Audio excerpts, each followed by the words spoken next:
Welcome to our explainer. Today, we're diving deep into a journey of a lifetime, one that comes from Paulo Coelho's amazing modern classic, The Alchemist. You know, this book is so much more than just a story. It's really a guide, almost like a roadmap to discovering your own path in life. And it's all wrapped up in this beautiful, timeless fable. Right from the get-go, the author pulls us in, basically inviting us to see ourselves in this story. The idea is that this journey, it's universal. It's everyone's journey. So, okay, let's dive in and see where it all begins for our hero. All right, so our story kicks off in the beautiful rolling hills of Andalusia, and we meet a young shepherd who, seems pretty content with his life, but you can tell there's this little spark, this yearning for something more. Meet Santiago. He actually chose this life, being a shepherd, because he wanted the freedom to travel. But his world, right now, is pretty small. It's just his flock and the fields. What he doesn't know is that it's about to get a whole lot bigger, in ways he literally can't even imagine. So this dream, it keeps coming back, over and over. It's this child telling him about hidden treasure at the Egyptian pyramids. And this isn't just a random dream, right? This is his call to adventure. It's like a little whisper from the universe, hinting that there's a much bigger destiny waiting for him.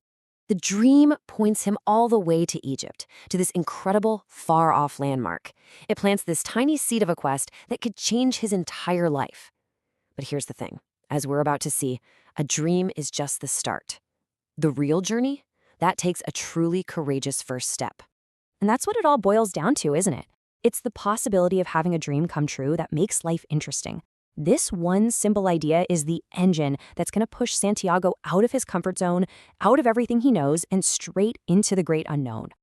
So now we get to the price of that dream. Answering that call to adventure, well, it means leaving absolutely everything familiar and comfortable behind. This is where Santiago learns about a really central idea in the book, the personal legend. A mysterious old king tells him about it. He says it's what you have always wanted to accomplish. And get this, he says that realizing your personal legend is your only real obligation in life. That's our true purpose. And then the king, this guy named Melchizedek, gives him this piece of advice that becomes the anchor for the entire story. He says that when you really, truly want something, the whole universe will conspire to help you get it. What a promise, right? So to actually start this quest, Santiago has to do something huge. He sells his flock of sheep. I mean, think about that. That's his entire livelihood. This is the real price of his legend. He's literally trading the familiar for the unknown, certainty for just a possibility. He makes it to Tangier in Africa, and boom, he's in a totally new world. It's bustling, it's overwhelming, and he doesn't even speak the language.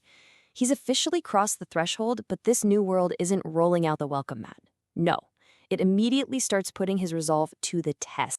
And it happens fast, within hours. Hours! A so-called new friend tricks him in a crowded market and steals every last penny he has. And just like that, his grand adventure almost ends before it even gets started. He's left with nothing, totally alone and broke in a foreign land. Okay, so this is a major turning point. He's faced with what looks like total, complete failure. He has a choice to make. Does he give up, retreat home in shame? Or does he find a way to learn from this crushing hardship? Feeling defeated, he pretty much gives up on the whole pyramids idea. He finds a job in a little crystal merchant's shop just to earn enough money to get back home. So his epic adventure suddenly becomes cleaning glassware. It feels like a total dead end. But what he doesn't realize is that this detour is actually the first great test of his character. The shop is quiet, and its owner is this kind but really cautious man. And he's a fascinating character because he's basically trapped by his own unfulfilled dreams. This sets up such an important contrast, right? We're about to see two very different kinds of dreamers. You've got Santiago on one side who wants to actually go out and realize his dream. But then you have the crystal merchant. He just wants to dream about his pilgrimage to Mecca. He's afraid that if he actually does it, he'll have nothing left to live for. For Santiago, this is like looking in a mirror to a possible future. A life of quiet regret. It's a huge warning sign. So over the next year, Santiago doesn't just sit around feeling sorry for himself. Nope. He pours his energy and creativity into the shop and transforms it into a huge success. And along the way, he learns about patience, about reading the omens, and this is key, that even when you're on a detour, The universe is still teaching you exactly what you need to know.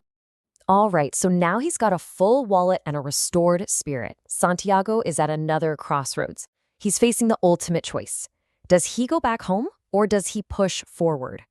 He's earned way more than enough money to go back to Spain.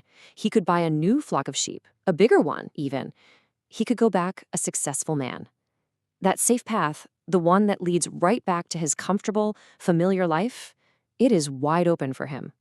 But then, as he's packing his bags to go home, he finds something. He rediscovers Urim and Thummim, those two stones the old king gave him, and they serve as this powerful reminder of the promise he made to himself.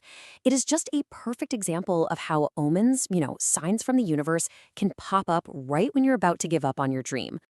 And this makes him see things completely differently. He realizes that, yeah, he's just 2 hours away from his old life, but he's also 2 hours closer to his treasure at the pyramids. That little shift in perspective, it changes everything. What seemed impossible before now just feels like the next leg of the journey. So what does he do? He takes all that money and joins a caravan crossing the massive Sahara Desert. His journey is really, truly beginning again. And this time, he's not alone. He meets an Englishman who's on his own quest for knowledge, and he realizes he's traveling alongside other people who are following their own legends. He steps out into that great unknown, totally ready for whatever comes next. This whole first part of Santiago's story really teaches us something powerful. It shows us that answering that call to adventure, and maybe more importantly, getting through those first big tests, that's where the real adventure truly begins. And it kind of leaves us all with a final thought, doesn't it? What's your personal legend? What journey is out there, just waiting for you?